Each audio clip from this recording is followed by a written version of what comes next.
Ami internet, comme vous le voyez, ñu ngi fi nga xamanteni mom moy stade Ngalandou Diouf bu Rufisque fi nga xamanteni fi la jéye amé demb ñu ñëwoon nak pour def état des lieux constater li nga xamanteni mom moy dégâts bi ñu ñëwé fekk nañ fi suñu papa suñu kilifa nekkon ci ñi nga xamanteni ñom ñoo téwon ci bi les événement bi amone muy football quart de finale ou demi-finale entre Thiawlène ak Give. Donc ñu bayyi ko rek mu nuyo gën bokk internet ni ba la ñu dugg ci tontu yeeg laaj. Assalamu alaykum papa. Waaleykum salaam wa rahmatullah. Mon maa ngi tudd monsieur Mbaye Diong. Je suis un natif de Rufisque. Je suis né et j'ai grandi dans cette ville. Fait que fi événement sportif bu ma sa am di mitudlu li xew parce que c'est passé réellement. C'est une déception pour tout Rufisque. Gàcce la ñun Rufisquois mérité wuñu lii parce que tous les grands talents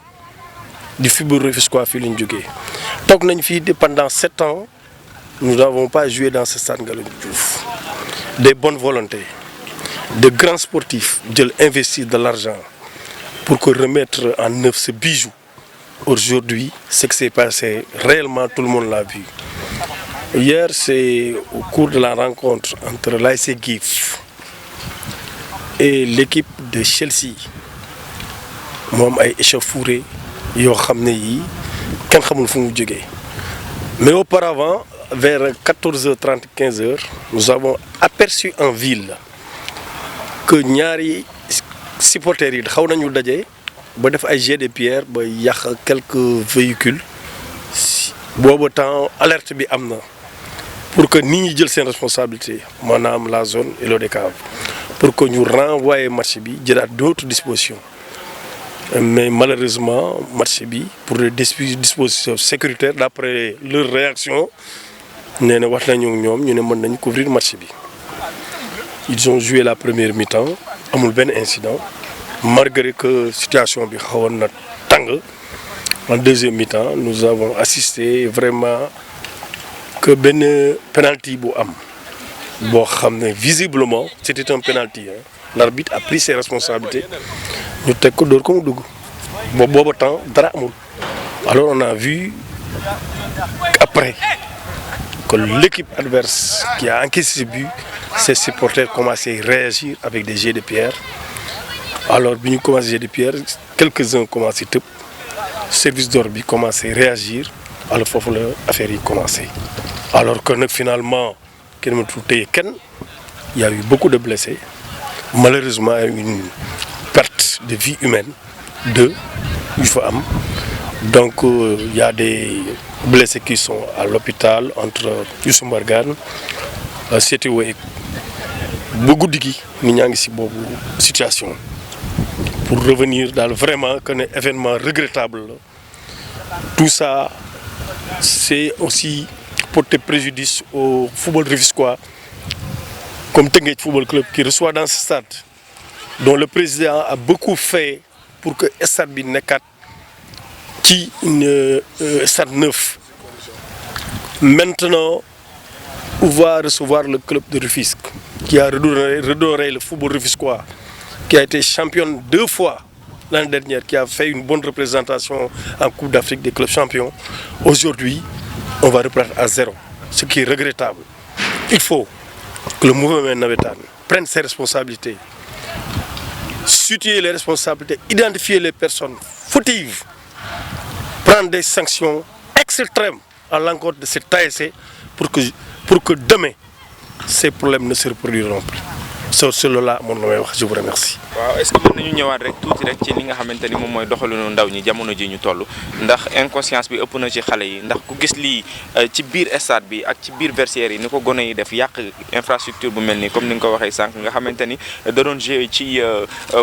faveuru FC Teungueth ak yu ni mel loolu yow en tant que parent d'abord lan nga ñu mën a wax ci gone yi li ñu jug te jamono ji nii muy wàllum agression yeeg li nga xamante ni mooy violence. Merci gis nga man miy wax ak yow. Je suis un ancien homme de loi. J'ai fait 34 ans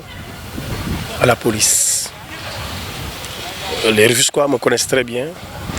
Je suis dans le milieu sportif, président ASC là, pendant 15 ans, en 2017 là. Malgré ça, j'encadre les jeunes. Aujourd'hui, c'est le mal sénégalais. Ce qui s'est passé au combat avant-hier entre Papa Sow et Siteu,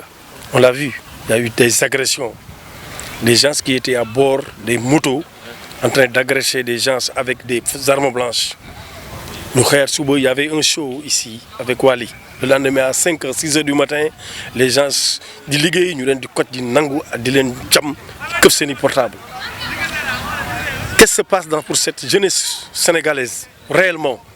Le mal c'est où? Les parents sont entièrement responsables. Que chacun parmi nous prenne ses responsabilités. Toogal ak sa waa kër toog waxtaan ak moom yeddaat say doom tere leen ci yenn actes yoo xam ne warutul am yooyu suñ ko defee dina dindi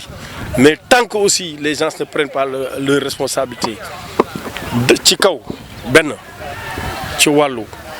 bu nit defee dara nga dénoncé ko nit ñi di bàyyi di raay bu ñu suspendre te équipe ñu bàyyi ko mu toog lañ ko suspendre mais soo suspendre tey équipe pendant 5 ans déwén nga bàyyi ko équipe beneen bu ñëwee danaan li fi axoon daaw bu ñëwee ma dem loolu mooy pousser à cette jeunesse boo xam ne 80% suñu ñëw au stade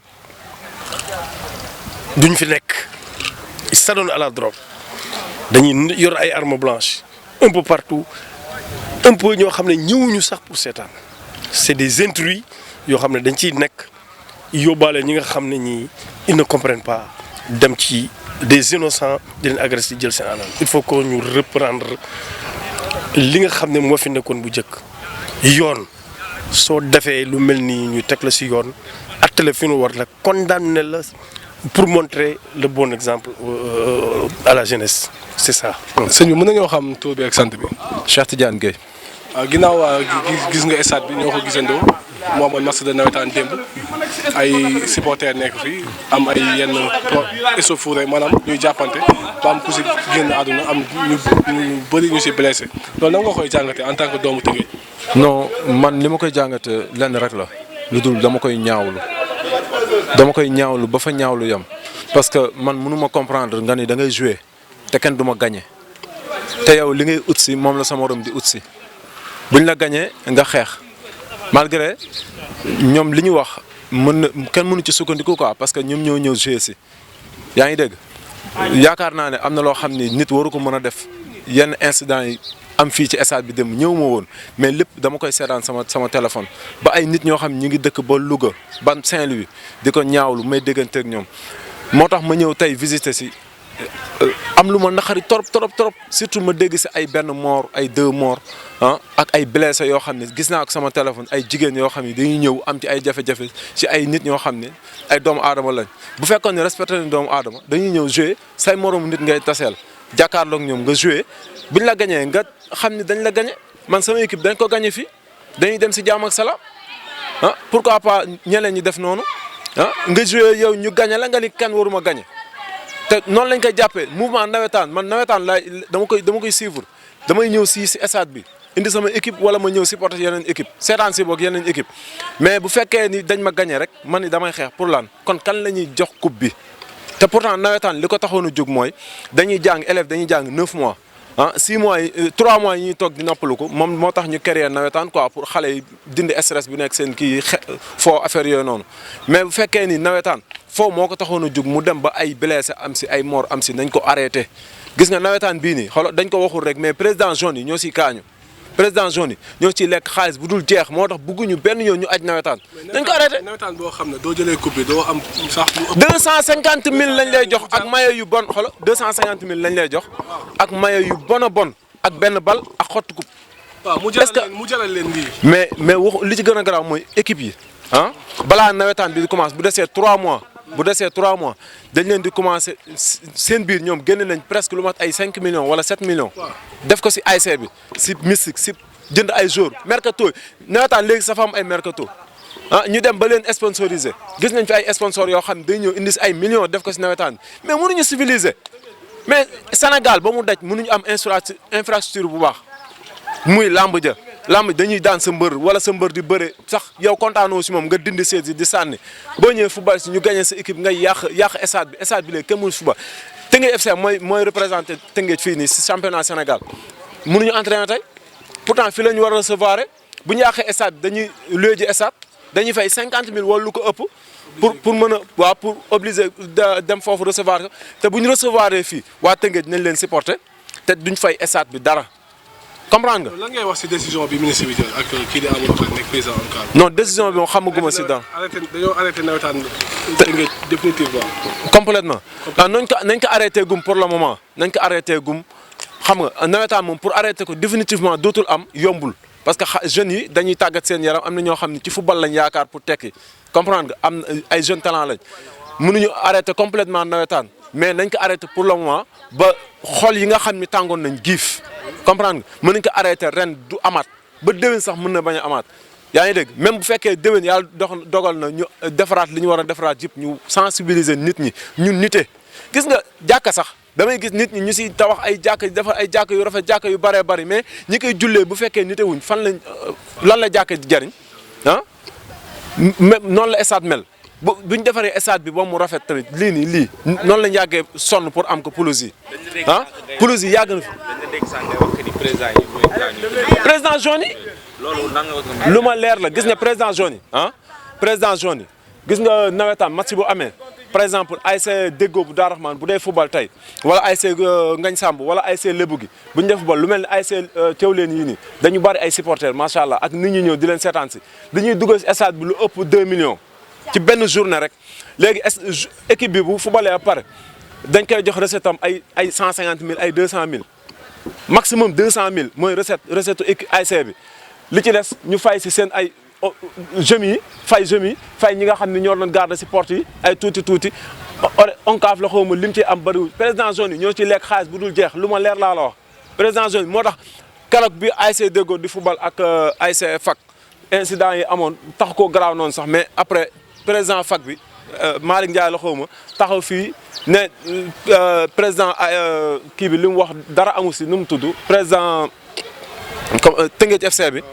li mu wax dara amu si pour rek Babacar Ndiaye pour rek ñu bañ a arrêté nawetaan yi man yooyu sama nekk si quoi sama nekk si mais lii tax ñoom président jaune yëpp ñu bañ nawetaan ñu arrêté ko ah mooy xaalis biñ ci am te ñoom yii bu amee dañuy daw seen responsabilité. amu ci kenn koo xam ni ñu nekkoon fii dañ leen laaj seen. buñ leen laaj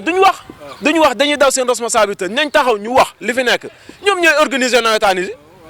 zone bii nii zone bi daa am président zone dafa am président. zone bi ki organisé moom mooy responsabilité bi li fi am yëpp moom mooy responsabilité bi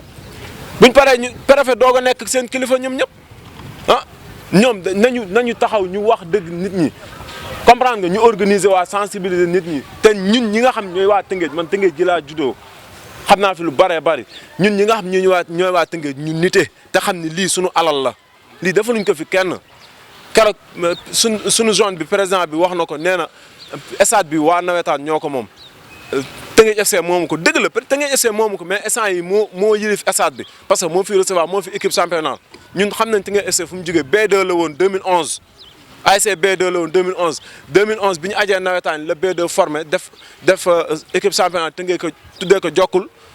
FC